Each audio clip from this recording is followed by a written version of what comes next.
Hello everyone, स्वागत है आप सभी का एक और नए लेक्चर में। आज की वीडियो में हम क्वांटिटेटिव एप्टीट्यूड में परसेंटेज यूनिट के एक और वर्ड प्रॉब्लम को सॉल्व करने वाले हैं। क्वेश्चन है हमारा, if each side of rectangle is decreased by 11% then its area will decrease by. तो हमें एरिया बताना है कितना डिक्रीज होगा जब हम उसकी दोनों साइड्स को 11% डिक्रीज कर देंगे। सो यहाँ पे सॉल्यूशन में हम सबसे पहले हमारे रेक्टेंगल की जो दो साइड्स होती हैं वो होती है हमारी लेंथ और ब्रेड्थ। ठीक है, तो एल और बी से मैं रिप्रेजेंट कर रहा हूं दोनों को।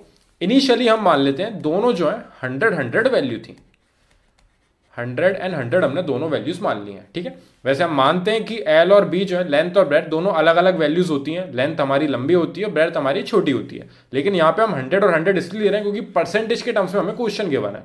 सो यहाँ पे हमने 100% और 100% मान लिया है। 11% का डिक्रीमेंट हुआ है ईच साइड में, तो दोनों साइड में हमारा 11% का डिक्रीमेंट, यानी कि 11 इसमें सब्ट्रैक्ट कर देंगे तो हमारा आएगा यहाँ पे 89 एंड 89। सो ये हमारी जो है डिक्रीमेंट के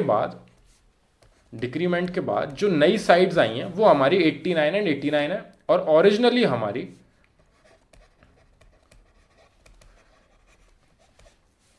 ओरिजिनल हमारी 100 और 100 हमारे पास थी। ठीक है, सो 100 एंड 100 हमारी लेंथ और ब्रेथ थी, जो कि 89 एंड 89 हो गई क्योंकि 11% का डिक्रीमेंट हो गया। उसके वजह से then its area will decrease by, area कितना डिक्रीज होगा वो हमें बताना है। सो यहाँ पे 89 एंड 89 इनका मल्टीप्लाई करेंगे, सो हमें एल इंटू बी यानी कि एरिया मिल जाएगा। यहाँ पे मैं एरिया का फॉर्मूला लिख देता हूं, area is equals to length into breadth. तो एल इंटू बी करना है हमें, 89 का 89 में मल्टीप्लाई करेंगे और ऊपर 100 का 100 में मल्टीप्लाई करेंगे तो हमें दोनों के एरिया मिल जाएंगे। सो हमारा ओरिजिनल एरिया आएगा 1 और ये 4 जीरो हमारे, जो 2 जीरो इसके एंड 2 जीरो इसके, तो टोटल हमारा 10,000 आ रहा है एरिया सबसे ऊपर वाले का। ठीक है ना, जो हमारा ओरिजिनल था। अब 89 का 89 में मल्टीप्लाई करने के बाद हमारा आ रहा है 7921, 7921 आ रहा है हमारा एरिया जब हमने डिक्रीज कर दी है ईच साइड को 11% से, यानी कि 89 का मल्टीप्लाई 89 में इज इक्वल्स टू 7921। सो ये हमारा डिक्रीमेंट होने के बाद एरिया में डिफरेंस आया है। Then its area will decrease by, तो एरिया कितने से डिक्रीज हुआ। सो जो ओरिजिनल वैल्यू है वो डिवाइड में आएगी हमारी, और कितना डिक्रीमेंट हुआ है वो हमें फाइंड करना है इसमें से इसको सब्ट्रैक्ट करके। सो यहां पे सब्ट्रैक्ट करेंगे ताकि हमें डिक्रीमेंट मिल जाए। सो डिक्रीमेंट कितना हुआ है हमारा, 10,000 में से सब्ट्रैक्ट करेंगे हम 7921। सो ये सब्ट्रैक्ट करने के बाद हमारी वैल्यू आ जाएगी जो डिक्रीज हुआ है एरिया में वो। सो यहां पे 10 में से 1 जाएगा तो हमारे 9 बचेंगे, 9 में से 2 जाएगा हमारा तो 7 बचेंगे। यहां पे 9 में से 9 जाएगा तो 0 आएगा, एंड यहां पे 9 में से 7 जाएगा तो 2 बचेगा। सो 2079 आ रही है हमारी डिक्रीमेंट होने के बाद वैल्यू। सो ये डिक्रीज हो चुका है। ओरिजिनली 10,000, 11% के डिक्रीमेंट के बाद दोनों साइड में से हमारा एरिया आया था 7921, तो टोटल एरिया कितना डिक्रीज हो चुका है, एरिया डिक्रीज हुआ है 2079। सो हमें क्या फाइंड करना है, then its area will decrease by. So हमें यहां पे परसेंटेज बताना है, if each side of a rectangle is decreased by 11% then is area will decrease by.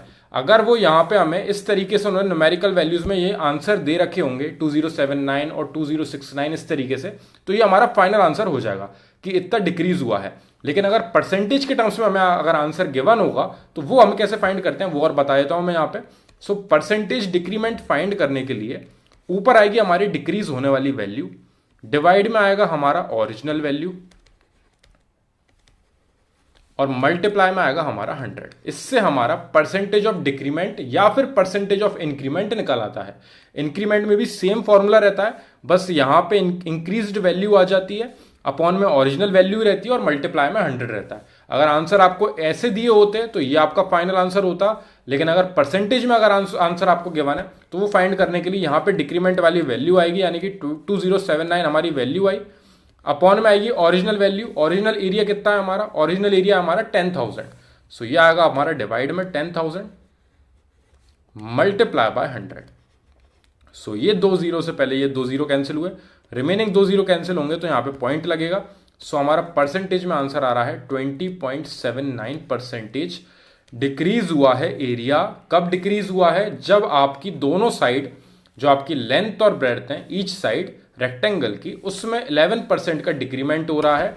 तो दोनों साइड को इनिशियली हमने 100 एंड 100 लिया था, उनका एरिया 10,000 आया था। जैसे ही हमने 11% और 11% डिक्रीज करा तो 89 हमारी वैल्यू आई, इसलिए हमने 100 वैल्यूज ली थी, क्योंकि जब डिक्रीज करते हैं सो ये यहाँ पे 11% का डिक्रीमेंस डायरेक्टली 11 को सब्ट्रैक्ट करने पे हमारा इजीली आंसर आ जाता है।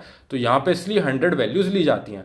अगर यहाँ पे हम 200 वैल्यू लेते तो फिर उसका 11% निकालना पड़ता हमें अलग से, तो वो हमारा एक्स्ट्रा अपनी कैलकुलेशन वेस्ट होती है और उसमें टाइम जाता बहुत ज़्यादा।